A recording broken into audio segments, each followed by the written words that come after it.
NCERT questions. So first question is which of the statement about the reaction below are incorrect? So हमें ये reaction given है 2PbO plus C gives 2Pb plus CO2. हमें ये options कुछ given है, इसमें से बताना है कि कौन सी statement incorrect है. So first option is lead is getting reduced.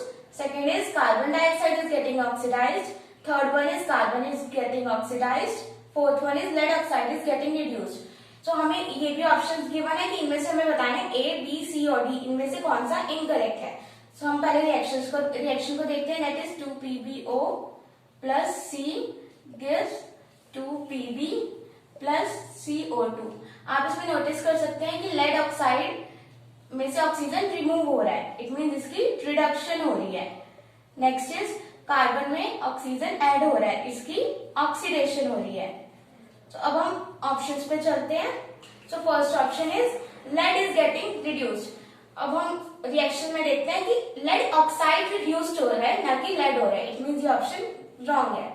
Second one is carbon dioxide is getting oxidised. Reaction में देख सकते हैं हम कि कार्बन ऑक्सीडाइज हो रहा है, ना कि कार्बन डाइऑक्साइड.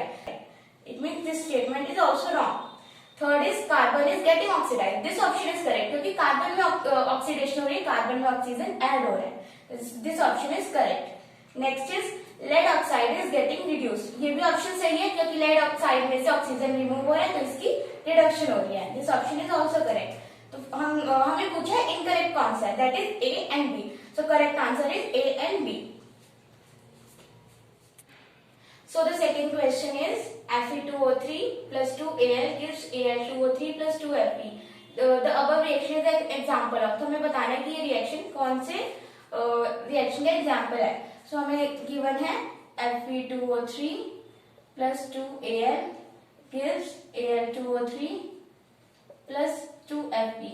अब हम इस रिएक्शन में देख सकते हैं कि जो Al है उसने Fe की जगह ले लिया उसके कंपाउंड में से. तो ये कौन सी रिएक्शन होती है? ये होती है डिस्प्लेसमेंट रिएक्शन. बिकॉज कि जो एल्यूमिनियम है ये Fe से हाईली रिएक्टिव है, तो ये इसके कंपाउंड में say that is Fe2O3 compound में से Fe को डिस्प्लेस कर देगा और खुद बन जाएगा Al2O3 और Fe को डिस्प्लेस करके 2Fe बाहर निकाल देगा. तो ये है डिस्प्लेसमेंट रिएक्शन.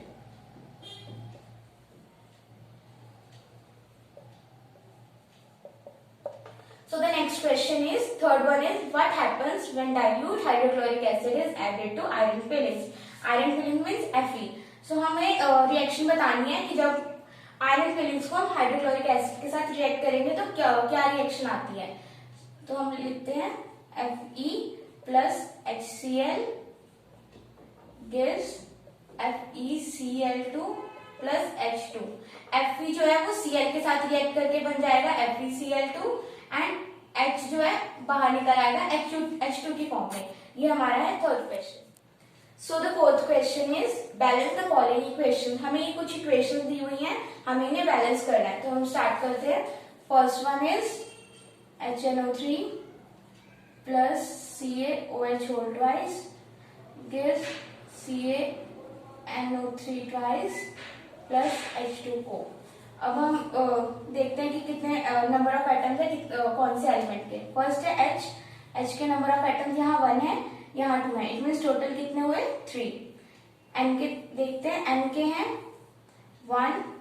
O के चेक करेंगे हम, O के हैं 3 और यहाँ पे 2. It means total 5. And then Ca के नंबर ऑफ एटम्स है रिएक्टेंट साइड 1. अब हम चेक करेंगे कि product side number of atoms कितने हैं. प्रोडक्ट साइड H के नंबर ऑफ एटम्स हैं ओनली 2, क्योंकि यहाँ पे आप नोटिस कर सकते हैं 2 ही है बस. N के नंबर ऑफ एटम्स भी हैं 2. O के टोटल नंबर ऑफ एटम्स हैं 7. यहाँ पे एक O भी है, तो इट मीन्स टोटल 7 है. एंड O के number of atoms and then Ca के नंबर ऑफ एटम्स हैं 1. तो अब हम इसको बैलेंस करते हैं. यहाँ पे H के 3 हैं एंड यहाँ पे H के 2 है. N के 1 है, N के 2 है, तो इट मीन्स हम पहले N के यहाँ 2 करेंगे बाय प्लेसिंग N 2 हेयर. तो यहाँ पे N के 2 हो गए. H के कितने हो गए यहाँ 2 एंड यहाँ 2. इट मीन्स N के यहाँ H के यहाँ 4 हो गए. N के यहाँ हो गए 2. O के हो गए 3 2 6 प्लस 2 इट मीन्स 8. O के हो गए 8 एंड Ca के अभी भी 1 है. तो अब हम प्रोडक्ट साइड चेंजेस करेंगे। H के यहाँ 4 है और यहाँ 2 है, तब हम यहाँ पे इसको 4 में कन्वर्ट करेंगे, यहाँ पे 2 लिख के, ताकि यहाँ पे H के 4 हो जाए। एंड N के यहाँ 2 है, यहाँ पे भी 2 है, इट मीन्स बैलेंस है दोनों साइड। O के यहाँ 8 है, यहाँ 7 है। अब हम चेक करेंगे कि O के यहाँ पे कितने हो गए। O के 3 2 6 एंड यहाँ 2, इट मीन्स अब प्रोडक्ट साइड भी 8 हो गए। तो अब हमारी रिएक्शन बैलेंस हो चुकी है। H के भी number of atoms reactant side 4 है, प्रोडक्ट साइड भी 4 है। N के number of atom reactant side 2 है, प्रोडक्ट साइड 2 है। ऑक्सीजन के number of atom reactant side 8 है एंड प्रोडक्ट साइड भी 8 है। Ca के बोथ साइड 1 1 है। तो हमारी बैलेंस केमिकल इक्वेशन हुई 2HNO3 plus CaOH whole twice gives CaNO3 twice plus 2H2O। ये है हमारी फर्स्ट इक्वेशन। सो हम अब करेंगे second, that is NaOH plus H2SO4 gives Na2SO4 plus H2O। Na के number of atom reactant side है 1, oxygen के नंबर ऑफ एटम्स है 5, H के नंबर ऑफ एटम्स है 3, S के नंबर ऑफ एटम्स है 1।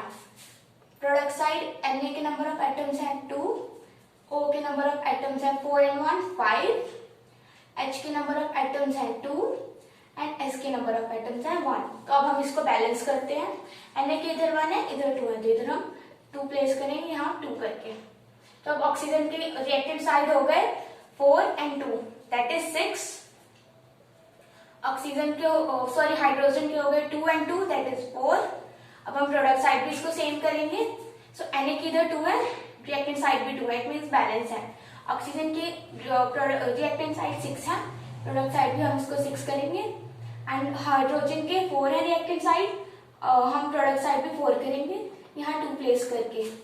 So the balance chemical reaction is 2NaOH plus H2SO4 gives Na2SO4 plus 2H2O.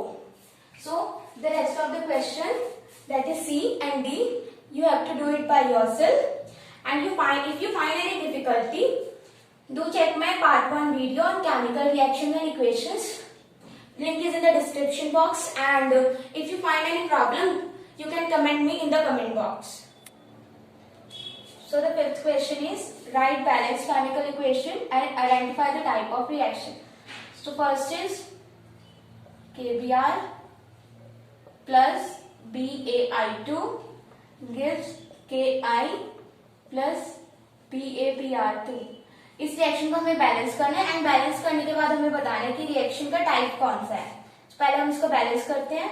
K के number of atoms on reactant side 1 है, Br के 1 है, Ba के 1 है एंड I के 2 है। ऑन प्रोडक्ट साइड K के नंबर ऑफ एटम्स है 1, I के नंबर ऑफ एटम्स है 1, Ba के नंबर ऑफ एटम्स है 1 एंड Br के नंबर ऑफ एटम्स है 2। तो अब हम इसको बैलेंस करते हैं। यहाँ पे नोटिस कर सकते हैं यहाँ Br के 1 है रिएक्टेंट साइड, तो Br के यहाँ 2 है, इट मीन्स हमें Br के यहाँ 2 करने होंगे। Br यहाँ है तो हम यहाँ पे 2 प्लेस करेंगे। अब हम यहाँ नोटिस करेंगे कि K के भी यहाँ 2 हो गए, तो हम प्रोडक्ट साइड भी K के 2 करेंगे।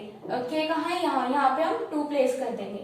I के लेकिन यहाँ 2 हो गए reactant side and product side तो 2 है नहीं। अब आप देख सकते हैं रिएक्शन बैलेंस हो चुकी है। K के 2 रिएक्टेंट साइड, K के 2 प्रोडक्ट साइड, Br के 2 रिएक्टेंट साइड एंड Br के 2 प्रोडक्ट साइड, Ba के 1 रिएक्टेंट साइड, Ba के 1 प्रोडक्ट साइड, I के number of atoms 2 reactant side and I के number of atoms 2 on product side. So हमारी balance chemical equation है 2KBr plus BaI2 gives 2Ki plus BaBr2। Next हमसे पूछा है कि कौन सी टाइप ऑफ रिएक्शन है। अब आप ये नोटिस कर सकते हैं कि ये जो रिएक्शन बन रही है एक्सचेंज ऑफ आयंस की वजह से बन रही है। सो हम ये बोलेंगे कि ये रिएक्शन है double displacement reaction. And second one is second, आप खुद से ट्राई कीजिए, अगर आपको कोई प्रॉब्लम आती है then you can comment me in the comment box. Next question is what is endothermic and exothermic reaction, and हमें इसका एग्जाम्पल भी देना है। इसका आंसर है एंडोथर्मिक रिएक्शंस वो रिएक्शंस होती हैं जिसमें हीट एब्जॉर्ब हो, दैट इज हीट एब्जॉर्ब्ड। इसका एग्जाम्पल है CaCO3 plus heat gives CaO plus CO2। Next is exothermic reaction.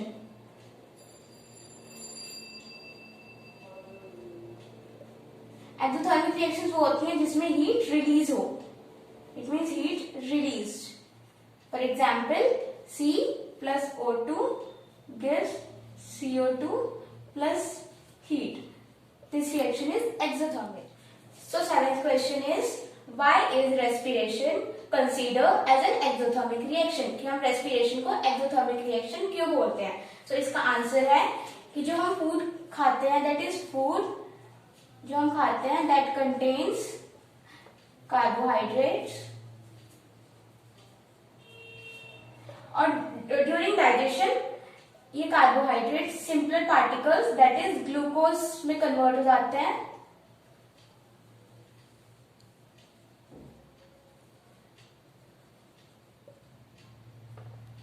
During digestion, और जब हम रेस्पिरेशन करते हैं